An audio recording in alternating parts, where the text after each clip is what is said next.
Assalamualaikum warahmatullahi wabarakatuh. Perkenalkan, nama saya Titik Sari Sutra dari kelas 2B Departemen Akuntansi Politeknik Negeri Padang.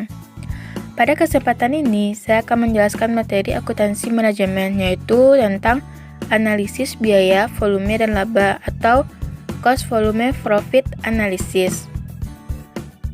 Materi yang pertama yaitu tentang konsep dasar analisis biaya, volume, laba. Analisis biaya, volume, laba atau CVP digunakan untuk perencanaan dan pengambilan keputusan. Analisis CVP menekankan keterkaitan antara biaya, kuantitas yang terjual, dan harga. Analisis CVP dapat menjadi alat untuk mengidentifikasi cakupan dan besarnya kesulitan ekonomi yang dihadapi suatu divisi dan mencari pemecahannya. Analisis CPV juga dapat mengatasi banyak isu lainnya, seperti jumlah unit yang harus dijual untuk mencapai impas, dampak pengurangan biaya terhadap titik impas, dan dampak kenaikan harga terhadap laba. Selain itu, analisis CPV memungkinkan para manajer untuk melakukan analisis sensitivitas dengan menguji dampak dari berbagai tingkat harga atau biaya terhadap laba. Materi yang kedua yaitu konsep titik impas dan metode perhitungan titik impas. Di sini kita ketahui, titik impas adalah titik di mana total pendapatan sama dengan total biaya atau titik di mana laba sama dengan 0. Untuk menemukan titik impas dalam unit, kita fokus pada laba operasi. Terdapat 3 metode perhitungan titik impas. Yang pertama yaitu pendekatan rumus atau margin kontribusi. Yang kedua yaitu pendekatan laporan laba rugi, dan yang ketiga yaitu pendekatan grafik. Metode yang pertama yaitu pendekatan rumus atau margin kontribusi. Margin kontribusi adalah perbedaan antara total pendapatan penjualan perusahaan dan total biaya variabel. Dengan kata lain, margin kontribusi adalah total jumlah penjualan yang melebihi biaya variabel. Konsep margin kontribusi dapat digunakan untuk mengukur seberapa efisien suatu perusahaan dalam menghasilkan produknya, dan bagaimana perusahaan dapat tetap mempertahankan biaya variabelnya pada tingkat yang rendah. Rumusnya yaitu, margin kontribusi sama dengan penjualan bersih dikurang dengan biaya variabel. Kemudian, ada rasio margin kontribusi sama dengan margin kontribusi per penjualan. Untuk mencari titik impas atau break even point atau BEP, rumusnya sebagai berikut. BEP dalam rupiah sama dengan biaya tetap per rasio margin kontribusi. Kemudian ada BEP per unit sama dengan biaya tetap per margin kontribusi per unit. Metode yang kedua yaitu pendekatan laporan laba rugi. Metode pendekatan laporan laba rugi adalah metode berdasarkan pada pendekatan laporan laba rugi. Penentuan BEP atau impas dengan taktik persamaan dilakukan dengan mendasarkan pada persamaan pendapatan sama dengan biaya ditambah laba. Rumusnya yaitu Y sama dengan CX dikurang dengan BX dikurang A, di mana Y sama dengan laba, C sama dengan harga jual per unit, X sama dengan jumlah produk yang dijual, B biaya variabel per unit, dan A biaya tetap. Untuk mendapatkan BEP dengan metode laporan laba rugi sebagai berikut. BEP rupiah sama dengan total biaya tetap per 1 dikurang dengan biaya variabel per unit dikurang dengan harga jual per unit. Dan untuk BEP per unit sama dengan total biaya tetap per harga jual per unit dikurang dengan biaya variabel per unit. Metode yang ketiga yaitu pendekatan grafik. Menurut Shimamura, grafik titik impas atau BEP mempunyai beberapa hal penting, yaitu selama harga jual melebihi biaya variabel atau margin kontribusinya positif, maka penjualan yang lebih banyak akan menguntungkan perusahaan, baik dengan meningkatkan laba ataupun mengurangi kerugian. Grafik biaya, volume, laba menggambarkan hubungan antara biaya, volume, dan laba. Untuk mendapatkan gambaran yang lebih terperinci, perlu dibuat grafik dengan 2 garis terpisah, yaitu garis total pendapatan dan garis total biaya. Pembuatan garis dilakukan dengan rumus sebagai berikut. Pendapatan sama dengan harga dikali unit, kemudian total biaya sama dengan biaya variabel per unit kita kali dengan unit, kemudian ditambahkan dengan biaya tetap. Analisis titik impas atau break-even point BEP dengan metode grafis digambarkan dalam kurva di bawah ini. Pada kurva tersebut diketahui sumbu datar atau sumbu X menyatakan volume penjualan yang akan dinyatakan dalam satuan kuantitas atau rupiah pendapatan penjualan. Sumbu 3 atau sumbu Y menyatakan pendapatan penjualan dan biaya dalam rupiah. Dan diketahui impas atau BEP adalah yang terletak pada perpotongan garis pendapatan penjualan dengan garis biaya. Bila dari titik perpotongan tersebut ditarik garis tegak ke sumbu X, akan diketahui pencapaian impas berdasarkan volume penjualan. Jika dari titik impas ditarik garis tegak lurus ke sumbu Y, akan diketahui pencapaian impas berdasarkan pendapatan penjualan. Daerah sebelah kiri titik impas yaitu bidang di antara garis total biaya dengan garis pendapatan penjualan merupakan daerah rugi karena pendapatan penjualan lebih rendah dari total biaya. Sedangkan daerah di sebelah kanan titik impas yaitu bidang di antara garis pendapatan penjualan dengan garis total biaya merupakan daerah laba karena pendapatan penjualan lebih tinggi dari total biaya. Materi yang ketiga yaitu tentang target laba dan jenis-jenis target laba. Target laba adalah sebuah target yang dibuat oleh perusahaan sehingga perusahaan akan berusaha keras untuk mencapainya. Target laba dapat dinyatakan dalam sebuah mata uang atau persentase dari pendapatan penjualan. Pendekatan laba operasi dan pendekatan margin kontribusi dapat disesuaikan dengan mudah untuk mencari target laba. Jenis-jenis target laba ada 3, yaitu yang pertama, target laba dalam jumlah dolar atau satuan mata uang. Yang kedua, target laba dalam persentase dari pendapatan penjualan. Yang ketiga, target laba setelah pajak. Jenis target laba yang pertama, yaitu target laba dalam jumlah dolar atau satuan mata uang. Misalnya, perusahaan A ingin memperoleh laba sebesar 60.000 dolar. Berapa unitkah barang yang harus dijual oleh perusahaan A? Jika menggunakan laporan laba rugi, maka rumusnya yaitu Y sama dengan CX dikurang dengan BX dikurang dengan A, yang mana Y sama dengan laba, CX sama dengan harga jual dikali unit, BX sama dengan biaya variabel dikali unit, dan A biaya tetap.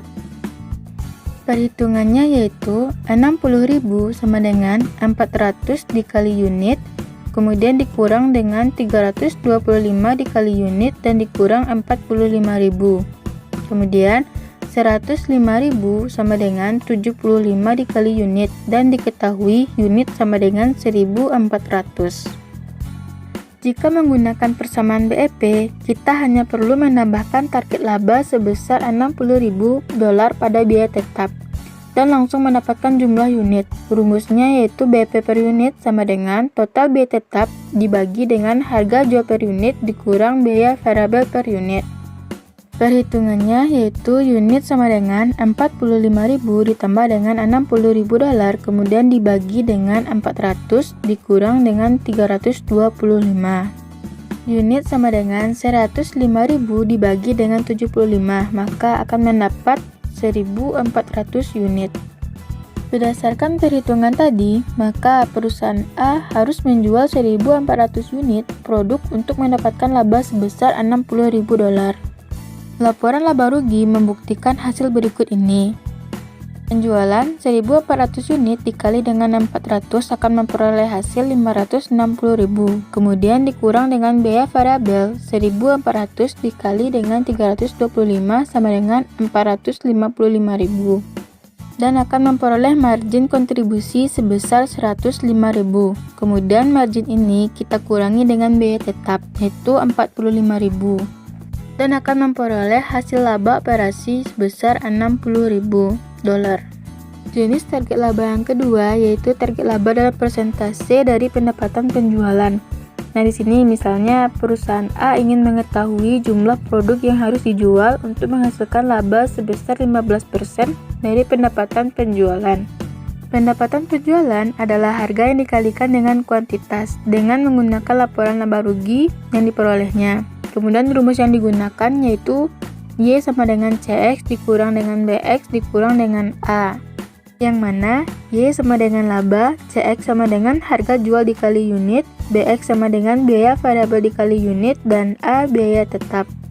Perhitungannya yaitu 0,15 dikali dengan 400 dikali dengan unit sama dengan 400 kali unit dikurang dengan 325 dikali unit dikurang dengan 45.000. Kemudian 60 dikali unit sama dengan 75 dikali unit dikurang dengan 45.000 sama dengan 15 dikali unit sama dengan 45.000. Nah, di sini 45.000 dibagi dengan 15 akan memperoleh 3.000 unit. Maka berdasarkan perhitungan tadi, perusahaan A harus menjual 3.000 unit untuk menghasilkan laba sebesar 15% dari pendapatan penjualannya. Ini target laba yang ketiga, yaitu target laba setelah pajak. Ketika perusahaan ingin mengetahui jumlah unit yang harus dijual untuk menghasilkan laba bersih tertentu, diperlukan beberapa pertimbangan tambahan. Dengan demikian, kita harus menambahkan kembali pajak penghasilan untuk memperoleh laba operasi ketika target laba dinyatakan sebagai laba bersih. Rumus laba bersih yaitu laba operasi dikali dengan 1 dikurang tarif pajak, atau laba operasi sama dengan laba bersih dibagi dengan 1 dikurang tarif pajak. Misalnya, perusahaan A ingin memperoleh laba bersih sebesar 48.750 dan tarif pajaknya adalah 35%. Maka, harus dicari laba sebelum pajak dengan rumus berikut ini. Laba bersih sama dengan laba operasi dikurang dengan tarif pajak dikali laba operasi. Berarti 48.750 sama dengan laba operasi dikurang 35% dikali laba operasi. Dengan 48.750 sama dengan 0,65 dikali dengan laba operasi, maka akan memperoleh laba operasi sebesar 75.000. Dengan kata lain, perusahaan A harus menghasilkan laba operasi sebesar 75.000 untuk memperoleh laba bersih sebesar 48.750. Maka kita dapat menghitung jumlah unit yang harus dijual. BP per unit sama dengan total biaya tetap per harga jual per unit dikurang dengan biaya variabel per unit. Unit sama dengan 45.000 ditambah dengan 75.000, kemudian dibagi dengan 400 dikurang 325. Maka akan memperoleh unit sebesar 1.600. Untuk pembuktiannya dapat dilakukan dengan penyusunan laporan laba rugi di bawah ini. Penjualan 1.600 unit dikali dengan 400 akan memperoleh hasil sebesar 640.000, kemudian dikurangi dengan biaya variabel yaitu 1.600 dikali dengan 325, memperoleh hasil sebesar 520.000, dan dikurangi akan memperoleh margin kontribusi sebesar 120.000. Dan margin kontribusi ini dikurangi dengan biaya tetap yaitu sebesar 45.000, akan memperoleh laba operasi sebesar 75.000. Laba operasi ini dikurangi dengan PPh sebesar 35%. Maka akan memperoleh laba bersih sebesar 48.750. Materi yang keempat yaitu tentang grafik hubungan biaya volume laba. Analisis volume dan laba merupakan grafik yang memberikan informasi bagaimana pengaruh perubahan volume pada laba perusahaan. Analisis ini disusun dengan membuat garis laba atau rugi pada garis volume penjualan. Garis laba atau rugi digambarkan dengan menarik garis vertikal, sedangkan volume digambarkan dengan garis horizontal. Garis horizontal akan memotong garis vertikal pada laba sama dengan 0 atau pada saat break-even point. Contoh, sebuah perusahaan mempunyai data biaya dan harga jual sebagai berikut. Biaya tetap total satu periode yaitu sebesar 1 juta. biaya variabel per unit produksi jual yaitu sebesar 100, kemudian harga jual per unitnya 200, dan anggaran produk terjualnya sebesar 20.000 unit. Dari data tersebut bisa dicari break-even point sebesar BEP rupiah sama dengan total biaya tetap per 1 dikurang biaya variabel per unit per harga jual per unit. Maka akan memperoleh BEP sebesar 2 juta atau dalam unit sebesar 10.000 unit. Dari data yang tersedia, bisa diketahui bahwa laba maksimal akan dicapai perusahaan ketika perusahaan bisa menjual produk yang dianggarkan yaitu sebesar 20.000 unit atau total penjualan sebesar 4 juta. Dan laba yang akan dicapai pada saat penjualan sebesar penjualan 20.000 dikali dengan 200 akan memperoleh hasil sebesar 4 juta. Kemudian dikurangkan dengan biaya variabel yaitu 20.000 dikali dengan 100 sebesar 2 juta. Maka akan memperoleh kontribusi margin sebesar 2 juta. Kemudian kontribusi margin dikurang dengan biaya tetap total sebesar 1 juta. Akan memperoleh laba bersih sebesar 1 juta. Dengan perhitungan tersebut, maka bisa dibuat grafik volume dan laba seperti tampak pada grafik A dan B di bawah ini. Dari gambar grafik tersebut, kita bisa menarik beberapa garis yang menghubungkan antara kedua garis vertikal pada grafik A dan garis horizontal pada grafik B. Di beberapa tempat, misalnya pada volume yang dijual sebesar 8.000 unit, maka rugi akan diderita perusahaan adalah sebesar 200.000. Apabila perusahaan menjual 12.000 unit, perusahaan akan memperoleh laba sebesar 200.000. Dan laba terbesar akan tercapai pada penjualan sebesar anggaran, yaitu 10.000 unit, atau akan diperoleh laba sebesar 1 juta. Jadi, setiap volume berubah pada garis horizontal akan mempengaruhi pada garis laba atau rugi tersebut. Dan rugi terbesar adalah ketika perusahaan tidak menjual produk, yaitu akan timbul kerugian sebesar biaya tetap total atau 1 juta. Grafik dan volume laba akan bermanfaat untuk memantau perubahan-perubahan selama jangka waktu pelaksanaan anggaran. Materi yang kelima yaitu CVP multiproduk. Analisis CVP cukup mudah jika diterapkan dalam pengaturan produk tunggal. Namun, kebanyakan perusahaan memproduksi dan menjual lebih dari satu produk atau jasa. Meskipun kompleksivitas konseptual dari analisis CVP lebih tinggi dalam situasi multiproduk, pengoperasiannya tidak berbeda jauh. Yang pertama yaitu titik impas dalam unit. Apabila perusahaan memiliki dua produk, maka pemecahannya adalah menerapkan analisis secara terpisah ke setiap lini produk. Dengan cara itu, titik impas individu akan diperoleh jika laba didefinisikan sebagai margin produk. Misalkan, berikut titik impas untuk produk A. Unit impas produk A sama dengan biaya tetap per harga dikurang biaya variabel per unit, sama dengan 30.000 per 75, maka akan memperoleh unit impas produk A sebesar 400 unit. Berikut titik impas untuk produk B. Unit impas produk B sama dengan biaya tetap per harga dikurang biaya variabel per unit, sama dengan 40.000 per 200, maka akan memperoleh unit impas produk B sebesar 200 unit. Jadi, 400 produk A dan 200 produk B harus dijual untuk mencapai margin produk impas. Namun, margin produk impas hanya menutup biaya tetap langsung. Sementara itu, biaya tetap umum masih belum tertutupi. Ini akan menimbulkan kerugian sebesar biaya tetap umum pada perusahaan. Bagaimanapun, biaya tetap umum masih harus diperhitungkan dalam analisis.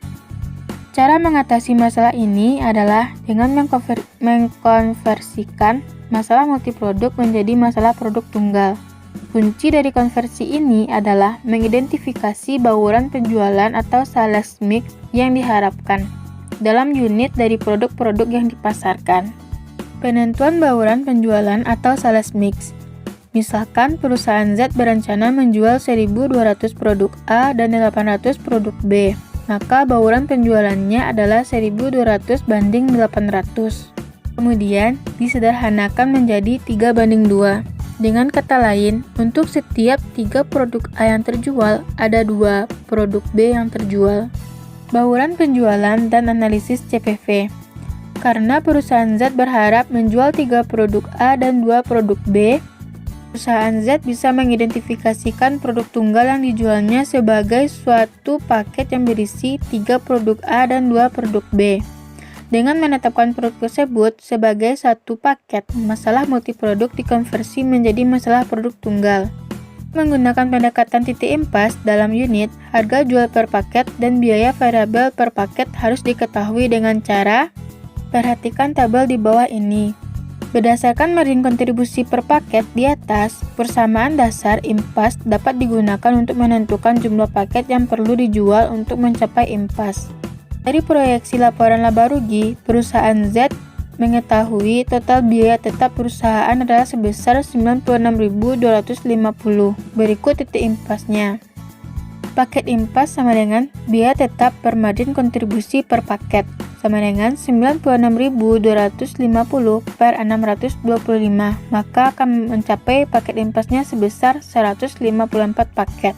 Perusahaan Z harus menjual 462 produk A, dalam artian 3 dikali 154, dan 308 produk B, dalam artian 2 dikali 154. Yang kedua, yaitu pendekatan dolar penjualan. Satu-satunya informasi yang diperlukan adalah proyeksi laporan laba rugi perusahaan Z secara keseluruhan.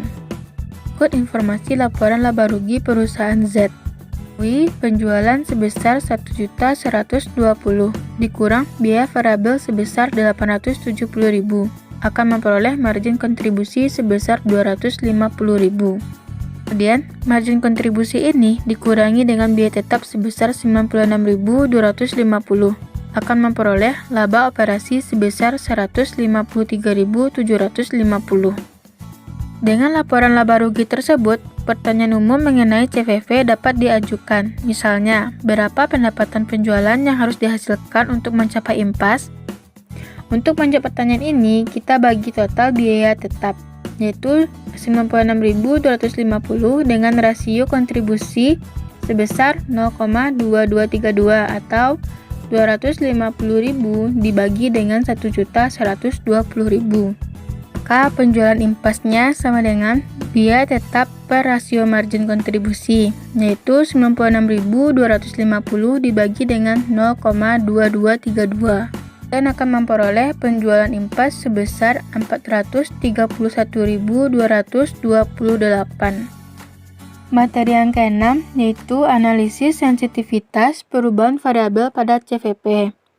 Analisis sensitivitas merupakan analisis yang dilakukan untuk mengetahui akibat dari perubahan parameter-parameter produksi terhadap perubahan kinerja sistem produksi dalam menghasilkan keuntungan. Dengan melakukan analisis sensitivitas, maka akibat yang mungkin terjadi dari perubahan-perubahan tersebut dapat diketahui dan diantisipasikan sebelumnya. Tujuan dari analisis sensitivitas yaitu menilai apa yang terjadi dengan hasil analisis kelayakan suatu kegiatan investasi atau bisnis apabila terjadi perubahan di dalam perhitungan biaya atau manfaat. Analisis kelayakan suatu usaha ataupun bisnis perusahaan umumnya didasarkan pada proyeksi-proyeksi yang mengandung ketidakpastian tentang apa yang akan terjadi di waktu yang akan datang. B. Analisis pasca kriteria investasi yang digunakan untuk melihat apa yang akan terjadi dengan kondisi ekonomi dan hasil analisis bisnis. Jika terjadi perubahan atau ketidakpastian dalam perhitungan biaya atau manfaat, bisnis sangat sensitivitas terhadap perubahan akibat beberapa hal. Pertama, yaitu perubahan terhadap harga. Yang kedua, yaitu perubahan terhadap keterlambatan pelaksanaan. Yang ketiga, yaitu perubahan terhadap kenaikan biaya. Yang keempat, yaitu perubahan atas ketidakketetapan dan perkiraan hasil atau produksi. Materi selanjutnya, yaitu materi yang ketujuh tentang risiko dan ketidakpastian. Asumsi penting dalam CVP adalah harga dan biaya diketahui dengan pasti. Namun, hal tersebut jarang terjadi. Resiko dan ketidakpastian adalah bagian dari pengambilan keputusan bisnis, dan bagaimana hal itu harus ditangani. Dua konsep yang bermanfaat bagi manajemen adalah margin pengaman dan pengungkit operasi. Kedua konsep ini dapat dipertimbangkan untuk mengukur resiko. Yang pertama yaitu margin pengaman. Margin pengaman adalah unit yang diharapkan terjual atau pendapatan yang diharapkan untuk dihasilkan yang melebihi volume impas. Margin pengaman dapat dipandang sebagai ukuran kasar dari risiko. Pada kenyataannya, peristiwa yang tidak diketahui selalu muncul ketika rencana telah disusun. Hal itu dapat menurunkan penjualan di bawah jumlah yang diharapkan. Apabila margin pengaman perusahaan adalah besar atas penjualan tertentu yang diharapkan di tahun depan, maka risiko menderita kerugian jika penjualan menurun lebih kecil daripada margin pengaman yang kecil. Yang kedua, yaitu pengungkit operasi. Pengungkit operasi merupakan penggunaan biaya tetap untuk menciptakan perubahan presentasi laba yang lebih tinggi ketika aktivitas penjualan berubah. Semakin besar tingkat pengungkit operasi, semakin banyak perubahan dalam aktivitas penjualan yang akan mempengaruhi laba. Rumusnya yaitu tingkat pengungkit operasi sama dengan margin kontribusi per laba. Di bawah ini diketahui penjualan produk A sebesar 1 juta dan penjualan produk B sebesar 1 juta. Kemudian dikurangi dengan biaya variabel produk A sebesar 500.000 dan biaya variabel produk B sebesar 800.000. Kemudian akan memperoleh margin kontribusi produk A sebesar 500.000 dan margin kontribusi produk B sebesar 200.000. Margin kontribusi ini dikurangi dengan biaya tetap produk A sebesar 375.000 dan produk B sebesar 100.000. Dan akan memperoleh laba operasi sebesar produk A 125.000 dan produk B sebesar 100.000. Harga jual per unit produk A sebesar 100 dan harga jual per unit produk B sebesar 100. Beban variabel per unit produk A 50 dan beban variabel per unit produk B 50. Margin kontribusi per unit produk A 50 dan margin kontribusi per unit produk B 50. Maka, tingkat pengungkit operasi produk A adalah 4 dikali dengan 500.000 per 125.000 dan tingkat pengungkit operasi produk B adalah 2 dikali dengan 200.000 dibagi 100.000. Apa yang akan terjadi jika penjualan naik 40%? Maka, penjualan produk A 1.400.000 dan penjualan produk B 1.400.000. Dikurangi dengan biaya variabel produk A sebesar 700.000 dan biaya variabel produk B sebesar 1.120.000. Margin kontribusi produk A yaitu sebesar 700.000 dan margin kontribusi produk B sebesar 280.000. Margin kontribusi ini dikurangi dengan biaya tetap produk A sebesar 375.000 dan produk B sebesar 100.000. Maka akan memperoleh laba operasi sebesar produk A 325.000 dan produk B sebesar 180.000. Dan diketahui laba untuk produk A akan naik sebesar 200.000, kenaikan 160%. Pada produk B, laba meningkat hanya 80.000 atau kenaikan 80%. Produk A menghasilkan kenaikan yang lebih besar karena memiliki tingkat pengungkit operasi yang lebih tinggi. Maka, dapat dilihat di sini pengaruh pengungkit operasi merupakan suatu informasi yang berharga dalam pengambilan keputusan terhadap risiko. Sekian penyampaian materi dari saya tentang cost volume profit analysis. Jika ada kesalahan dan kekurangan, saya mohon maaf. Saya sudahi dengan wabillahi taufiq wal hidayah. Wassalamualaikum warahmatullahi wabarakatuh.